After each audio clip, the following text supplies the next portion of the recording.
Hello everyone. आज हम discuss करेंगे ट्रांसपोर्टेशन प्रॉब्लम का next method, least cost entry method. ये मेथड किस तरह से सॉल्व करते हैं और इससे जो आपकी बेसिक फिजिकल सॉल्यूशन निकलता है वो उस सॉल्यूशन में और जो इससे पहले हमने मेथड यूज किया था नॉर्थ वेस्ट कॉर्नर रूल, उसके सॉल्यूशन में क्या डिफरेंस है, आज हम ये भी थोड़ा सा डिस्कस करेंगे। तो आज हम डिस्कस करते हैं लोएस्ट कॉस्ट एंट्री मेथड। इसके काफ़ी सारे नाम हैं, अकेला एक ही नाम से नहीं, किसी भी नाम से क्वेश्चन स्टूडेंट्स आ सकता है। इसका फर्स्ट नाम है least cost method, lowest cost entry method, matrix minima method. There are 3 name, किसी भी नेम से ये क्वेश्चन एग्जाम में पूछा जाता है, तो हमें ये भी ध्यान रखना है कि यही लोएस्ट कॉस्ट एंट्री मेथड के मोर देन 2 नेम है। तो ये किस तरह से हम सॉल्व करते हैं स्टेप टू स्टेप, आज हम इस पर डिस्कस करेंगे विद 1 क्वेश्चन। तो देखिए ये आपका मैंने यहाँ पर लिखा हुआ है, determine the initial basic physical solution of the following transportation problem using least cost method. Using least cost method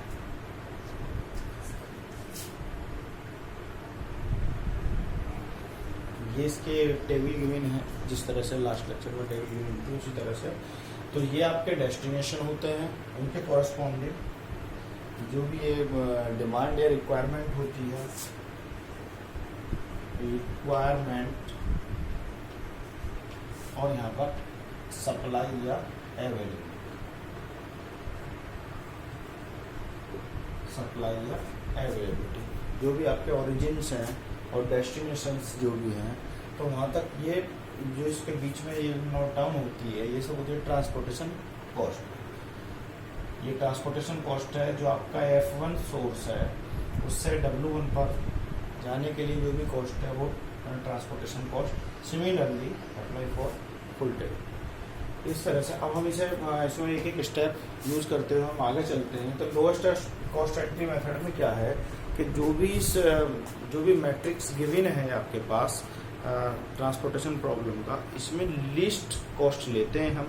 जो भी लीस्ट ट्रांसपोर्टेशन कॉस्ट है उस पर एंट्री फिलअप करेंगे, कोरस्पॉन्डिंग जो भी उसके कोरस्पॉन्डिंग सप्लाई और डिमांड, उसकी कोरस्पॉन्डिंग जो भी वैल्यू लिस्ट होगी, स्मॉल वैल्यू होगी, वहाँ से हम ये एंट्री फिलअप करेंगे।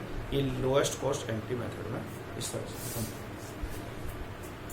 तो अब हम चेक करते हैं सबसे छोटा ट्रांसपोर्टेशन कॉस्ट क्या है। यहाँ पर है 1 और एक। तो 1 किसी भी एक 1 में हम कंप्लीट करेंगे। मैं यहाँ पे लेता हूँ इस 1 में, तो ये 7 है और ये 14 है और ये 1 है, ये 8 और 18। तो फर्स्ट हम इस 1 में कंप्लीट करते हैं, तो यहाँ पर इसके कोरस्पॉन्डिंग सप्लाई है 8 और रिक्वायरमेंट है 18। सप्लाई क्या है 8 और रिक्वायरमेंट है 18। तो इसके कॉरस्पॉन्डिंग जो भी स्मॉल वैल्यू है 8 हम यहाँ पर फिल करेंगे और यहाँ पर बचेगा 0 और ये बचेगा आपका 10। दैट मीन्स जो आपका सेकंड सोर्स है F2 कंप्लीट हो चुका है और जो थर्ड डेस्टिनेशन है आपका उसके पास में उसे अभी रिक्वायरमेंट है, उसके पास रिक्वायरमेंट बची हुई। तो हम इससे सेकंड को यहाँ से कंप्लीट कर देंगे। तो नेक्स्ट टेबल में हम बनाएंगे सिर्फ 3 सोर्स, F1, F3 और F4, W1, W2, W3। These are destinations.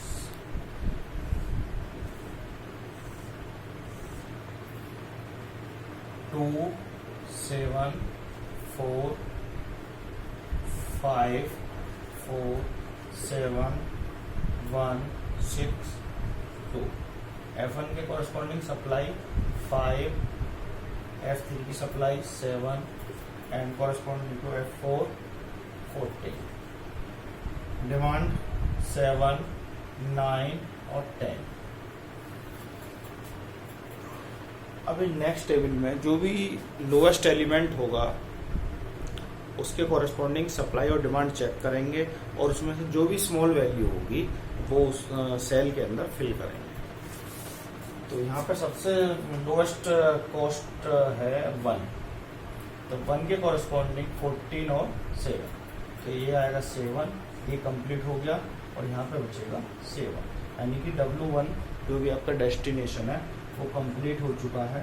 तो नेक्स्ट टेबल बनेगी आपकी W2 और W3।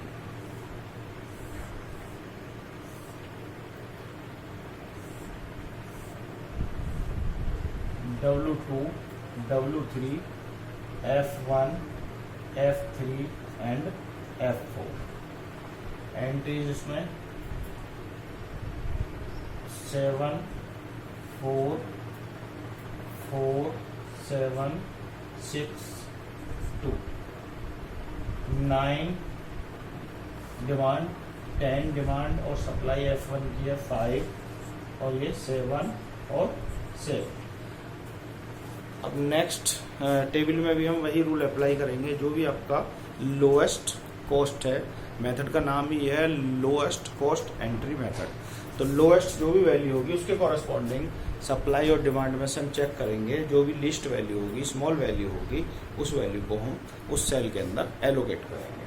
तो यहाँ पर स्मॉल वैल्यू है 2, तो 2 के कॉरेस्पॉन्डिंग 7 एंड 10, तो यहाँ पर हम डालेंगे 7 और ये आपका बचेगा 0 और यहाँ पर बचेगा 3, यानी कि F4 आपका कंप्लीट। तो F4 कंप्लीट हो चुका है। अब हमारे पास टोटल सोर्सेज बचेंगे F1 और F3, that means 2 sources and 2 destination also. F1, F3, W2, W3, the value of transportation cost corresponding to F1 and F2 is 7, 4, 4, 7, and the supply corresponding to F1 5, corresponding to F3 7, and demand corresponding to W2 9 and 3।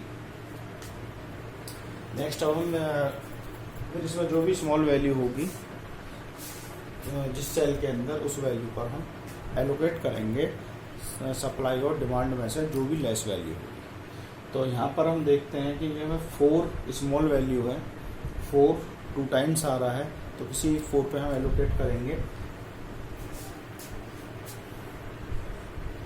5 और 3, तो ये आ जाएगा 3, क्योंकि 4 के corresponding 5 और 3 है, तो ये 3 आपका लेस है, तो यहाँ पर आपका आ जाएगा 0 और ये बचेगा आपका 2। तो ये भी आपका कंप्लीट हो जाएगा W3 सोर्स, क्योंकि W3 डेस्टिनेशन। इस डेस्टिनेशन की कोई डिमांड नहीं है, जो भी कंप्लीट थी वो हो चुकी। अब हमारे पास में एक सिंगल डेस्टिनेशन बचेगा, वो होगा W2 and sources F1, F3, 7, 4, 9, 2, 7। इसमें स्मॉल वैल्यू क्या है 4 के कॉरेस्पॉन्डिंग 7 सप्लाई है और डिमांड है 9, तो जो भी लेस वैल्यू होगी वो उस एलोकेशन में डालेंगे 7, ये हो जाएगा 0 और यहाँ पे बचेगा 2। नेक्स्ट अब एक सिंगल सेल बचा हुआ है, इसे यहीं पे कंप्लीट कर लेंगे हम, और ये आ गया इसे कॉरेस्पॉन्डिंग 2 और 2। तो इस तरह से अब इसे हम कंबाइंड टेबल में नोट करते हैं।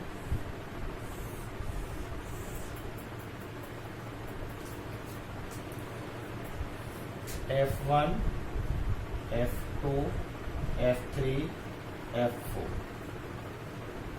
W1, W2, W3 destinations.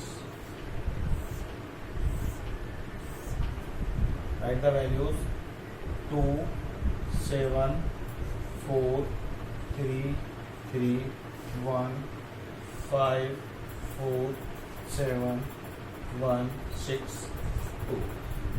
Supply 5 8 7 40 7 9 80. और जो भी हमने एलोकेशन कंप्लीट किए हैं वो चेक करते हैं। ये सेकंड सोर्स के लास्ट पर है 8 और फर्स्ट सोर्स के थर्ड डेस्टिनेशन पर आया 3 और ये फोर्थ डेस्टिनेशन के फोर्थ सोर्स के फर्स्ट डेस्टिनेशन पर आया 7 और फोर्थ डेस्टिनेशन के फोर्थ सोर्स के थर्ड डेस्टिनेशन पर आया है 7 और थर्ड डेस्टिनेशन के थर्ड सोर्स के सेकंड डेस्टिनेशन पर आया है 7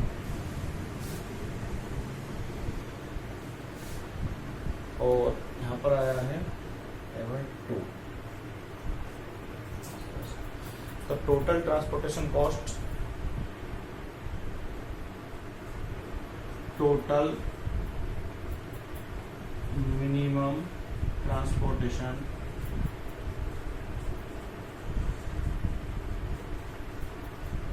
कॉस्ट मल्टीप्लाई कर लेंगे 7 इंटू 2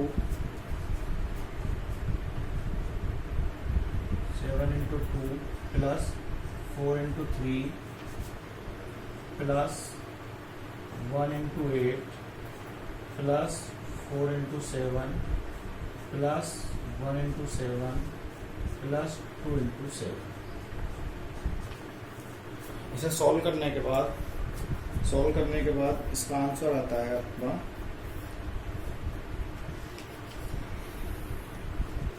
83.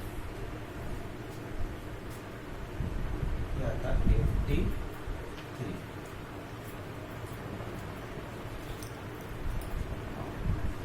तो इस तरह से ये आपकी जो ट्रांसपोर्टेशन प्रॉब्लम है लीस्ट कॉस्ट एंट्री मेथड से सॉल्व हो जाती है। और इस तरह से पहले सबसे छोटा एलिमेंट लेते हैं, उसके बाद में जस्ट उससे बड़ा एलिमेंट लेते हैं, उसके बाद उससे बड़े एलिमेंट पे यदि 2 एलिमेंट होते हैं तो उनमें से किसी एक एलिमेंट को सेलेक्ट करके उसके कॉरस्पॉन्डिंग जो भी सप्लाई एंड डिमांड होती है उसके थ्रू वहाँ पे उस सेल के अंदर एलोकेशन करते हैं जहाँ पर वो स्मॉलेस्ट एलिमेंट होता है।